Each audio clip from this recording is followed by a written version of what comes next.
अगर ये इतना ही इन्होंने विकास कार्य किया, जनता के बीच में जाए ना, अपना रिपोर्ट कार्ड 10 साल का लेके जाए। यहाँ मोदी जी कोई फैक्टर नहीं है। आप किसी भी चुनाव में देख लीजिए, कोई मोदी जी के नाम पे वोट मांग रहा है कि आजादी की लड़ाई में भी थे क्या वो? उनको सब कुछ यहाँ पर जब वो आए थे, कोई अलादीन का चिराग था क्या उनके हाथ में?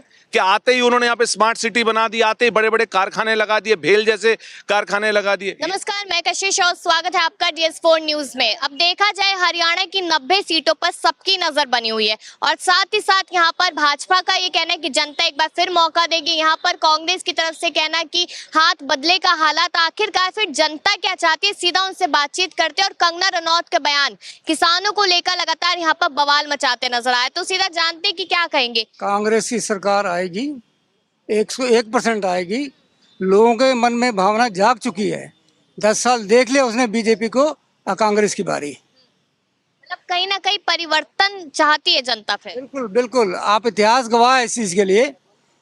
परिवर्तन चाहती है जनता और देखना है अच्छा परिवर्तन होगा इस बार। मुद्दे क्या रहेंगे जब लोग वोट डालने जाएंगे या आप डालने जाएंगे, क्या मुद्दा रहेगा दिमाग? मुद्दे तो अभी तक लोगों को पता चल गए हैं। बेरोजगारी, यहाँ बेतहाशा बेरोजगारी बढ़ गई है, नौकरी किसी को मिली नहीं है, हालात सड़कों के खराब हो रखे हैं, सीवर की समस्या दुनिया भर की यहाँ पैदा हो रखी है।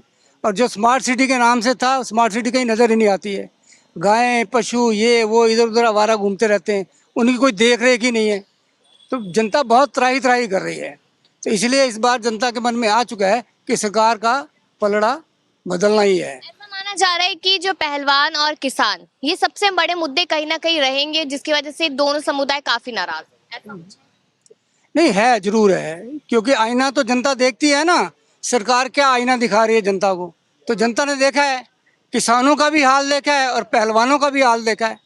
और जबकि जबकि पहले वाली सरकार ने इन दोनों को साथ लेकर प्रॉपर समीकरण बनाकर चले थे, जिसका नतीजा इन्होंने खिलाड़ियों ने दिया, हरियाणा सरकार को दिया। ये इतिहास है।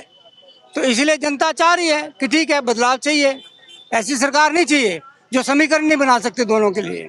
फरीदाबाद और जो जारी जितनी भी सीट हैं वो शहरी सीट हैं, और जब पलवल में जाते हैं तो वहाँ पे पूरा वो बदल जाता है, वहाँ पे ग्रामीण अंचल है। तो दोनों जगह जो मुद्दे हैं वो अलग अलग हैं। अभी आपने कहा जो फरीदाबाद के मुद्दे हैं वो अलग हैं और जो पलवल के मुद्दे हैं वो अलग हैं। तो ये वाला जो जहाँ पे आप खड़े हो, ये बड़कल विधानसभा क्षेत्र है। बड़कल विधानसभा क्षेत्र में जो सबसे बड़ा जो फैक्टर काम कर रहा है वो तो जनता अब पलट रही है, यानी परिवर्तन कहीं ना कहीं चाहती है। उसकी वजह क्या है? नहीं, वजह यहाँ पे जो सबसे बड़ी वजह है वो है विजय प्रताप सिंह, जो बीजेपी का कैंडिडेट है ना, यहाँ पे वो भारी कैंडिडेट है। और जो यहाँ की जो ये वाली सीट है, यहाँ पे जो सबसे बड़ा जो वोटर है वो है अपना पंजाबी और गुर्जर, ये दो वोटर हैं। उसके बाद में जो इनसे भी बड़ा वोटर है वो है प्रवासी वोटर। तो जो प्रवासी वोटर है, गुर्जर वोटर मैक्सिमम विजय लेगा। जो पंजाबी वोटर है वो मैक्सिमम विजय ले रहा है, प्रवासी विजय ले रहा है। तो जो प्रत्याशी उनके नाम पर वोट डल रहा है, पार्टी का नहीं है कि यहाँ पर कांग्रेस या भाजपा, ऐसा नहीं है। नहीं, यहाँ पे जो चुनाव चल रहा है ना, वो विजय वर्सेज बीजेपी हो चुका है। विजय यहाँ पे मतलब एक तरह से अपने आप को ना एक बहुत बड़ा नाम बना लिया है और उसके नाम पे चुनाव चल रहा है। और नो डाउट मतलब जो मार्जिन है ना, वो भी मैं समझता हूँ कि हरियाणा में सबसे बड़ा मार्जिन रहेगा विजय का। अगर कांग्रेस कैंडिडेट जितने भी जीतेंगे उनमें सबसे बड़ा मार्जिन रहने वाला है। यहाँ पर ये भी कहा जा रहा है कि कांग्रेस वर्सेस सारी पार्टियां हैं। आप बात नहीं करेंगे?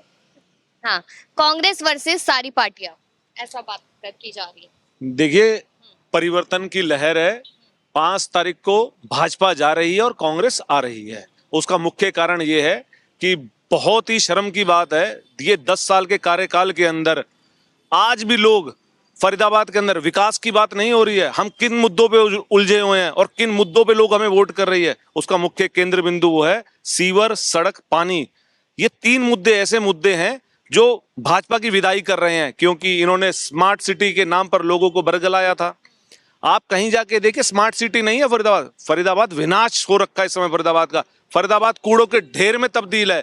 हम पोल्यूशन में फरीदाबाद में देखिए हम कहाँ किस पटल पे बैठे हुए हैं। जो हरियाणा कभी नंबर 1 हरियाणा था, आज हरियाणा किस दशा में है। भाजपा तो कह रही है 50 साल में कुछ हुआ ही नहीं जो हमने 10 साल में कर दिखाया। उनके भाजपा से ये पूछिए कि आजादी की लड़ाई में भी थे क्या वो? उनको सब कुछ यहाँ पर जब वो आए थे, कोई अलादीन का चिराग था क्या उनके हाथ में? कि आते ही उन्होंने यहाँ पे स्मार्ट सिटी बना दी, आते ही बड़े बड़े कारखाने लगा दिए, भेल जैसे कारखाने लगा दिए। ये सब बरगलाने का काम है। भाजपा का काम ही आज तक एक भी मेट्रो का पिलर उन्होंने बढ़ाया? ये जो बदरपुर टोल है, ये किसकी देन है? जो फ्लाईओवर बदरपुर जो बना था वो कांग्रेस ने ही करवाया था। ये फ्लाईओवर तो हमारे कार्यकाल में ही हो चुके थे। मेट्रो का एक पिलर आगे नहीं बढ़ाया। कोई आईएमटी आई वो बताइए। फरीदाबाद के अंदर हमारे माननीय चौधरी भूपेंद्र सिंह हुड्डा ने, वो सर्वधर्म समाज के नेता हैं, 36 बिरादरी के नेता हैं, उन्होंने पंजाबी भवन दिया, जाट भवन दिया, उन्होंने गुजर भवन दिया, किसान भवन दिया, पूर्वांचल भवन दिया, दलित भवन दिया। 10 सालों के अंदर 1 इंच जमीन भी किसी भवन को नहीं दी है। और ये बात करते हैं विकास की या समाज की। हाँ, तो कहां से कैंडिडेट चुनाव लड़ता है? 5 साल उसने चुनाव लड़ा, 10 साल चुनाव लड़ा, क्यों नहीं उसे टिकट दिया गया? उसका डिमोशन किया गया ना। डिमोशन क्यों किया जाता है? या नया प्रत्याशी क्यों लिया जाता है? बड़कल विधानसभा ले लीजिए आप, फरीदाबाद 89 विधानसभा ले लीजिए। पहले विपुल गोयल जी को टिकट दिया, विपुल गोयल जी का 5 साल का रिपोर्ट कार्ड देखा, उनका डिमोशन कर दिया, नरेंद्र गुप्ता जी को ले आए। फिर नरेंद्र गुप्ता जी का कार्यकाल रहा, उनका डिमोशन, अब विपुल गोयल को ले आए। तो ये तो खुद देख लीजिए, ये इनका खुद का क्या हाल है। ये सोच रहे कार्यकर्ता बदलकर जनता को गुमराह कर रहे हैं। मैं चैलेंज के साथ कहता हूं, ये जनता के बीच में अपना रिपोर्ट कार्ड लेके जाएं, अपने 10 साल का वो दिखाएं कि क्या काम किया है। मैं आपसे खुद कह रहा हूं, मैंने बहुत सी सभाएं अटेंड करी हैं अपने प्रत्याशियों के साथ। मैं कांग्रेस पार्टी में लगभग 25 वर्षों से हूं। 25 साल के अंदर मतलब जो दुर्दशा फरीदाबाद की ओर रखी है, लोग मूलभूत सुविधाओं के लिए जो काम पार्षद को करने चाहिए, हमारे एमएलए का काम होना चाहिए फरीदाबाद के लिए कोई एएमटी लाना। लेकिन ऐसा कहते हैं कि जहां मोदी जी पहुंच जाते हैं या मोदी जी जिन चुनावों में नजर आ जाते हैं, वो तो भाजपा आसानी से जीत ही जाती है। हम मोदी जी के नाम का क्या करेंगे? हम फरीदाबाद विधानसभा की बात कर रहे हैं, हरियाणा की बात कर रहे हैं। यहाँ मोदी जी कोई फैक्टर नहीं है। आप किसी भी चुनाव में देख लीजिए, कोई मोदी जी के नाम पे वोट मांग रहा है। जहां पे आप बैठे हैं ना, यहाँ पे 8 साल से यहीं पे एक नारसिंह स्टेडियम है जो अभी तक नहीं बनाया गया, रोज गार्डन है जिसकी आप दुर्दशा देख सकते हैं। किन मुद्दों पे ये पब्लिक के बीच में जाएंगे? पब्लिक, आमजन पब्लिक यहाँ पे सक्षम है। ये फरीदाबाद एक व्यवसायिक क्षेत्र है, यहाँ पे सारे व्यापारी रहते हैं। आप उनके लिए क्या नीति लाए हैं? उद्योग के लिए क्या नीति लाए? कोई आईएमटी नहीं है, कुछ भी तो नहीं है। फिर आप किस लिए जनता से, किस मुंह से आप जनता से वोट मांगने जाएंगे? मैं तो ये प्रश्न पूछना चाहता हूँ। आप अपना रिपोर्ट कार्ड लेके जाए ना। जनता के बीच में जाने की इनकी हिम्मत नहीं है। जनता अपने आप ही कांग्रेस पार्टी को लेके आ रही है। निश्चित तौर पर ही 5 तारीख को भाजपा जा रही है और कांग्रेस पार्टी आ रही है। चलिए, ये मुद्दा भी बहुत उठ रहा है क्योंकि कांग्रेस आप कह रहे हैं कि सत्ता में आ रही है, तो ये मुद्दा भी बहुत उठ रहा है कि कुमारी शैलजा काफी ज्यादा नाराज थी। देखिए, नहीं ऐसी कोई बात नहीं। कांग्रेस पार्टी एक पारिवारिक पार्टी है। परिवार में छोटी मोटी मतभेद होते रहते हैं, किसी भी तरीके से नहीं। अभी कुमारी शैलजा जी कल उनके कार्यक्रम में मैं आपको लिस्ट भेज देता हूं। ये तो परिवार में चलता रहा, बड़ा परिवार है और परिवारों में ही छोटी मोटी बातें होती रहती है। बाकी ऐसा नहीं है, सब नेता एक हैं, सबके दिल में कांग्रेस है, सबकी आत्मा में कांग्रेस है। आप देखना कल सब आपको मंच पे एक साथ नजर आएंगे। भाजपा ने इस बात को मुद्दा बनाया था, ऐसा आपको लगा या नहीं? उनके पास और तो कुछ बचा नहीं है। जनता के बीच में किस उसमें जाएंगे? उनके पास कोई नीति हो, कोई नीयत हो तो दिखाएं। अपना रिपोर्ट कार्ड जनता के बीच में लेकर आए, जनता अपना आप जवाब दे देगी। जब आप उनको पता लग जाएगा ना, आने वाली 5 तारीख को, मैं आपको बता रहा हूँ 8 तारीख को रिजल्ट आएगा, आपको पता लग जाएगा अपने आप क्या है, भाजपा कहाँ पे और कांग्रेस कहाँ पे है।